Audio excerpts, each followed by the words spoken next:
Octobre, mois de sensibilisation dédié au cancer du sein. Bon mois d'octobre à vous téléspectateurs et bienvenue sur ICTU RTV. Voici le seul titre de votre journal.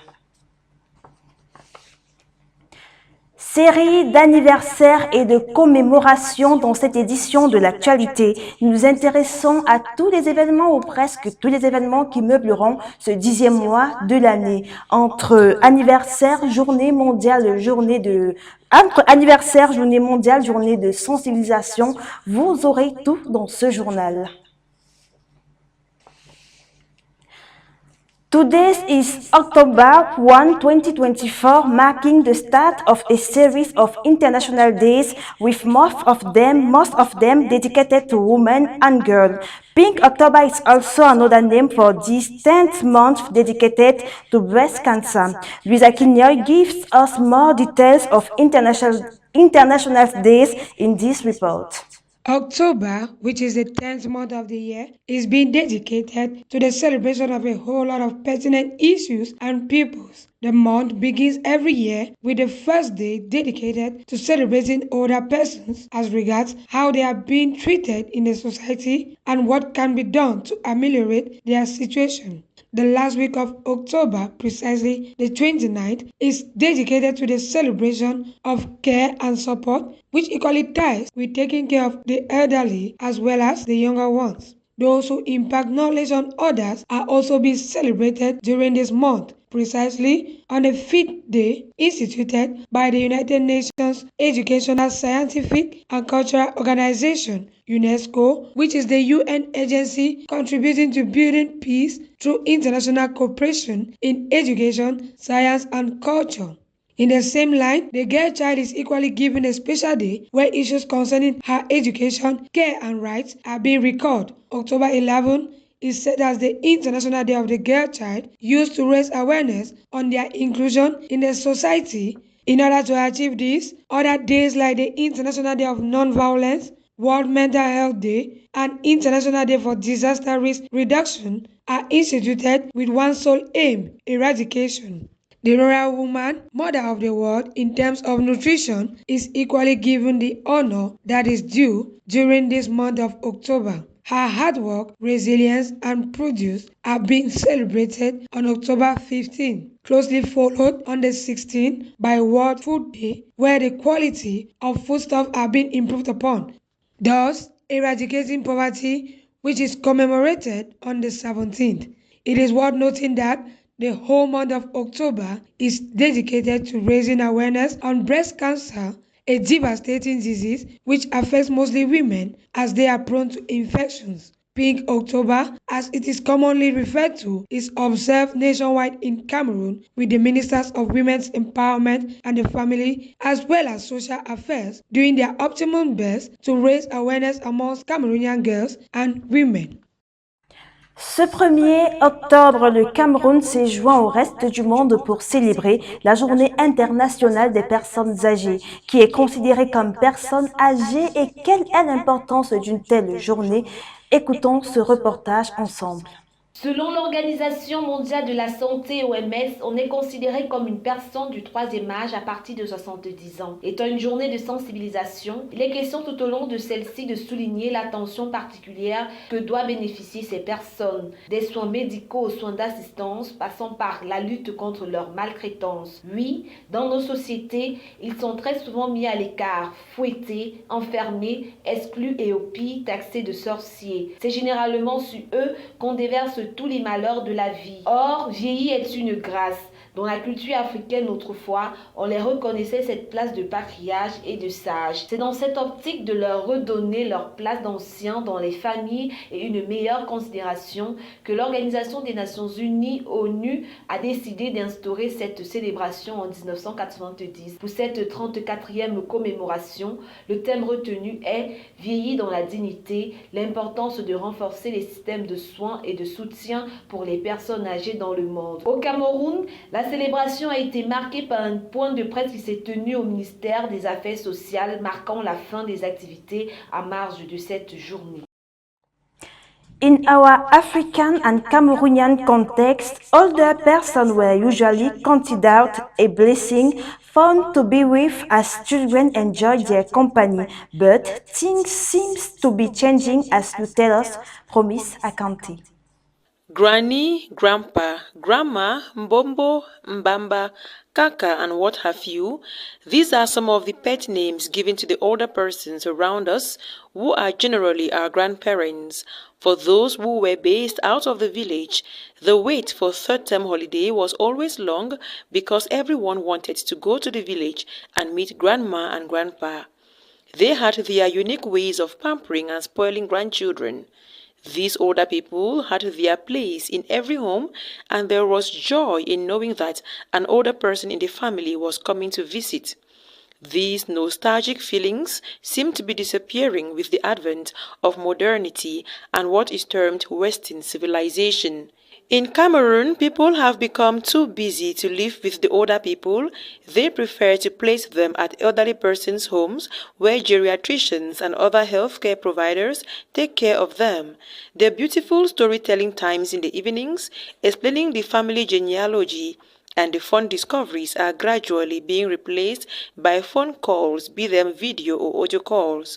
Meantime, it is a beautiful thing to grow old. The theme of the 2024 edition of the International Day of Older Persons is Aging with Dignity. Aging is a natural phenomenon, even though the process has not often resulted in healthy, active older persons who are still independent. Calling them a burden, or worse still, looking at them as witches and wizards, only goes further to make the aging process challenging for them. This day provides an opportunity to acknowledge the contribution, wisdom, dignity, and needs of our senior citizens and to rededicate our efforts to ensure their well-being. Autre célébration en ce mois d'octobre, la journée mondiale des enseignants. Le 5 octobre prochain, les enseignants communineront sous le thème Valoriser la voix des enseignants vers un nouveau contrat social pour l'éducation. Il s'agit de la 30e édition et les préparatifs vont bon train dans les différents ministères et administrations concernés. Il s'agit principalement du ministère de l'Éducation de base, des enseignements secondaires et de l'enseignement supérieur. 5 years after the major national dialogue, Cameroonians are still waiting for the situation to be fully under control. Much has been done, but much still remains to be done.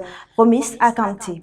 The Major National Dialogue is the official name that was given to the dialogue between the government of Cameroon and various opposition parties aimed at resolving the crisis in the northwest and southwest regions and also the concerns of the people of other regions of the country. A total of 12 resolutions were taken to speed up the implementation of the recommendations made. Talking of recommendations, they included the construction of an airport and a seaport in the Anglophone regions, the renaming of the country to the United Republic of Cameroon, measures against corruption, and an intensified effort to rehabilitate former separatist fighters.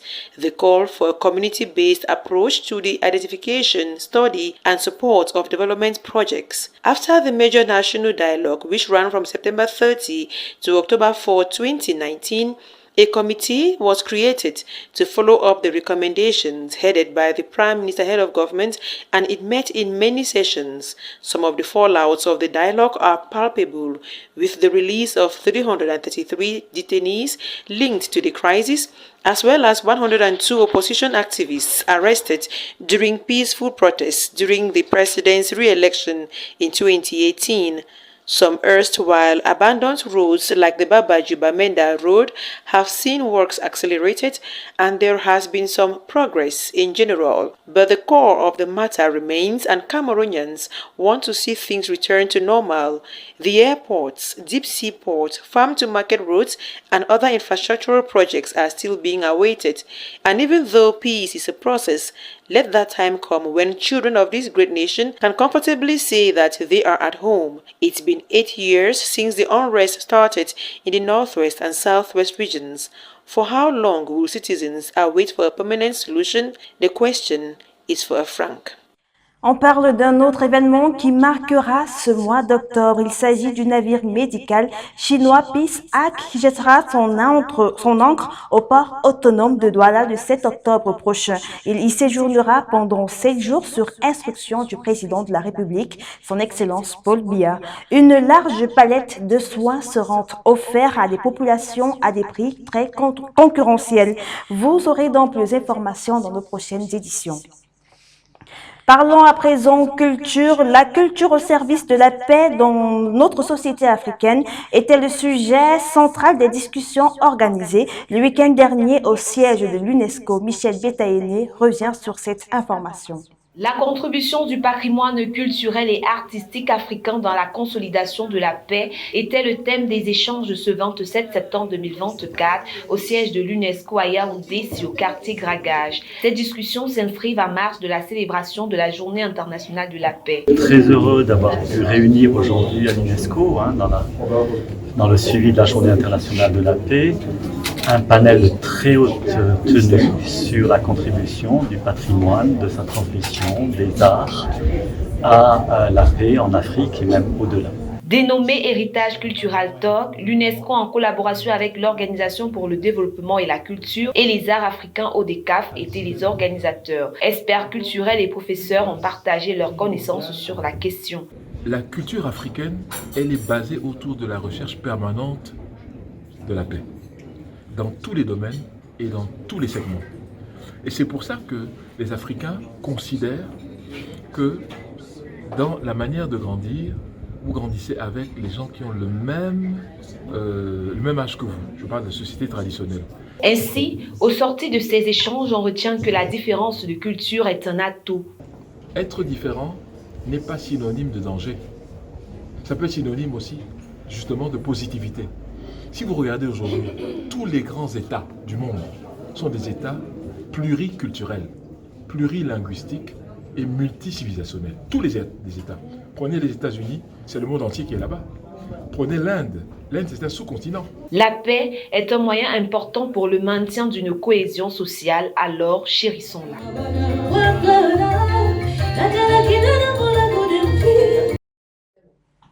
Let us talk sport in this newscast. FIFA's disciplinary committee has banned Samuel Eto'o from attending matches involving Cameroon's national teams for 6 months. According to FIFA, Eto'o was found guilty of violating FIFA's Article 13 and 14, which has to do with misconduct. The development of this with Jeremy Romy. The ban follows an incident on September 11th at the Under-20 Women's World Cup in Colombia, where Brazil defeated Cameroon 3-1. FIFA charged Eto'o, the president of Cameroon's Football Federation since 2021, with offensive behavior and breaching fair play principles.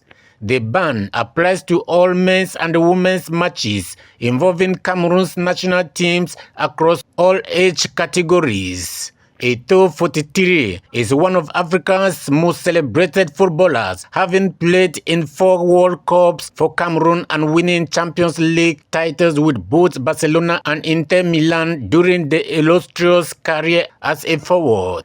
Despite his achievements on the field, his disciplinary actions marks a significant setback for his post-playing career as the leader of Cameroonian football.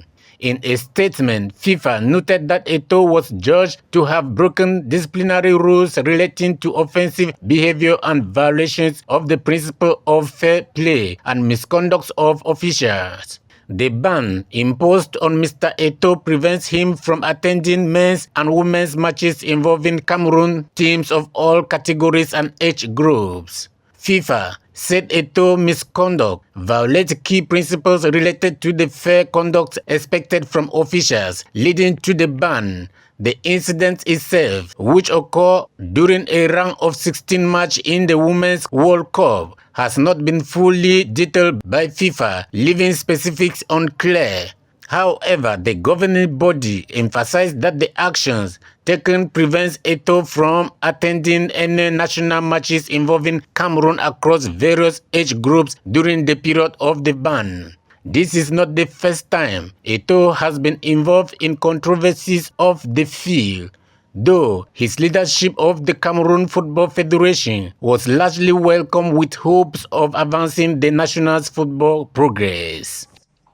Enfin, les Lions indomptables affrontent le Kenya le 11 octobre prochain dans le cadre des qualifications pour la Coupe d'Afrique des Nations Maroc 2025.